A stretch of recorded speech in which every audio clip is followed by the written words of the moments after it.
Assalamualaikum warahmatullahi wabarakatuh. Perkenalkan, saya Bedru Syamsi dengan NIM 2101111000149. Di sini saya akan mempresentasikan tentang identifikasi masalah dan potensi desa. Poin pertama yaitu latar belakang, yaitu desa saya, yaitu Desa Pengarengan, merupakan desa yang masuk Kabupaten Sampang, Kecamatan Pengarengan, yang memiliki wilayah yang cukup luas. Wilayah Desa Apaan dikelilingi oleh persawahan dan pertambakan. Hal ini membuat sumber daya di desa saya sangat melimpah, baik dari pertanian maupun tambak. Dari sektor pertanian ada padi, jagung, tembakau, dan untuk sektor tambak banyak sekali, yaitu tambak garam maupun tambak ikan. Adanya sawah dan tambak yang banyak di desa saya membuat lapangan pekerjaan di sana lumayan banyak.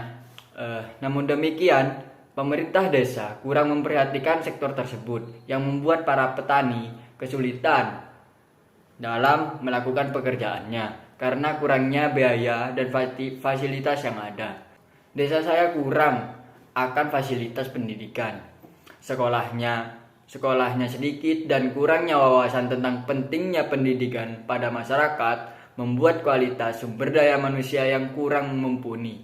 Masyarakat selalu menganggap yang miskin tetaplah miskin, dan jika orang tuamu petani, maka anaknya akan menjadi petani pula. Kedua, permasalahan desa. Dari identifikasi saya, ada beberapa permasalahan di desa, yaitu nomor satu, sumber daya manusia. Dalam pengembangan desa, baik dari segi pembangunan maupun hal lain, sumber daya manusia sangatlah berperan penting.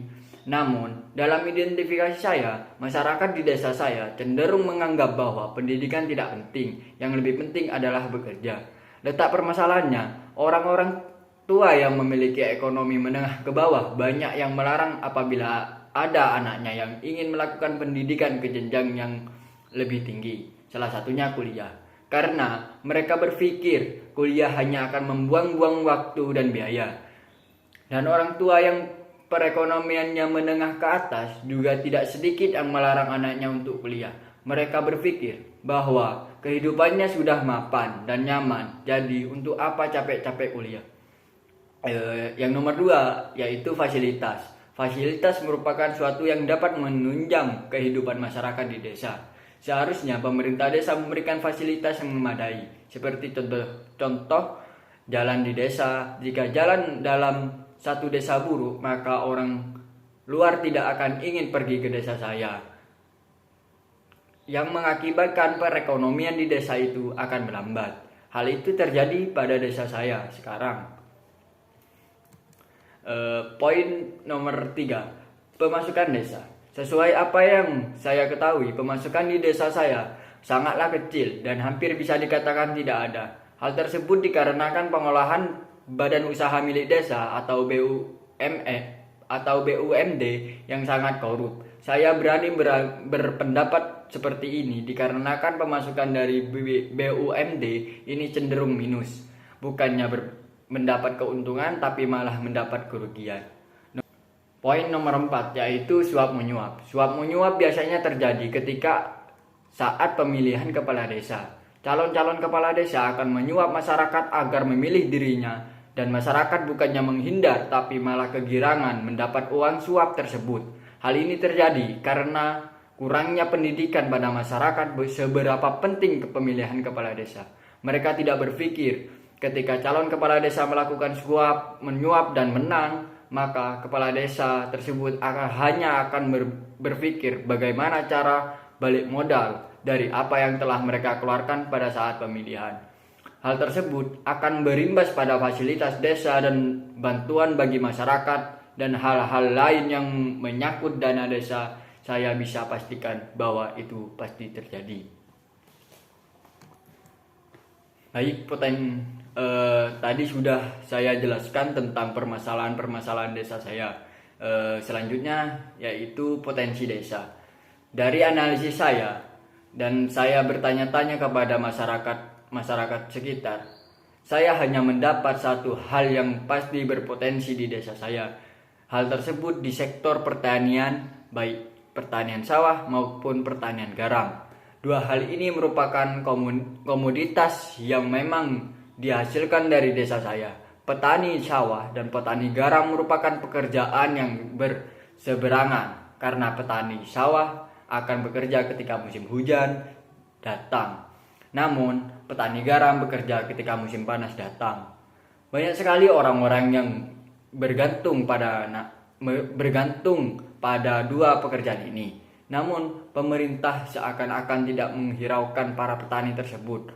Bantuan-bantuan yang seharusnya didapat oleh petani-petani miskin tidak pernah mereka dapatkan, dan tidak pernah ada bimbingan kepada masyarakat dalam sektor tersebut.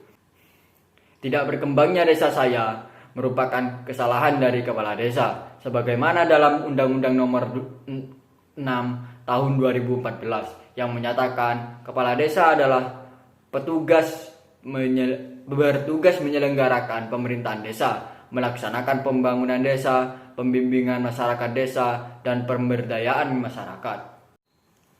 Upaya yang saya bisa lakukan untuk penyelesaian masalah di desa: yang nomor 1, melakukan musyawarah dengan kepala desa dan tokoh-tokoh desa.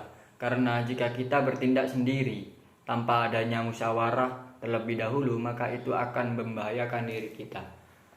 Dalam musyawarah tersebut, kita akan membahas tentang bagaimana cara mengembangkan desa. Kedua, melakukan sosialisasi tentang pentingnya pendidikan agar pikiran masyarakat berubah tentang pendidikan. Ketika pikiran masyarakat sudah berubah, maka SDA yang ada di desa akan lebih mumpuni, dan itu akan lebih cepat mengembangkan potensi yang ada di desa. Ketiga, melakukan advokasi tentang masalah yang ada di desa. Nah, ini paling penting. Ketika kita menemukan suatu masalah di desa, kita harus advokasi kepada kepala desa agar kepala desa tidak menutup matanya tentang masalah tersebut. Poin kelima, penyadaran akan bahaya suap menyuap dan melaporkan apabila ada praktik suap menyuap. Hal ini yang paling penting ketika kita, seperti halnya yang sudah saya jelaskan di awal, suap menyuap ini adalah akar permasalahan di setiap desa. Ketika pemimpinnya sudah melakukan suap menyuap di awal, maka mereka akan hanya mementingkan diri mereka sendiri, dan itu membahayakan bagi desa dan membuat desa tidak berkembang. Sekian dari saya. Apabila ada kesalahan, saya mohon maaf. Akhir kata, wassalamualaikum warahmatullahi wabarakatuh.